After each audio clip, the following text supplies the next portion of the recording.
একবারে করে লেখা। আর আমার একটা প্লাস পয়েন্ট আছে, এখানে বয়সে বুড়ে এই আর নাইলে সব দিক থেকে হুজুর করে। আসসালামু আলাইকুম।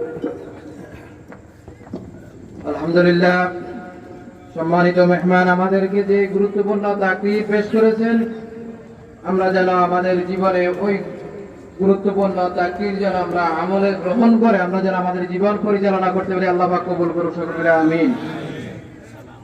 সম্মানিত উপস্থিতি, শান্তিকামী মুসলিম মিল্লাত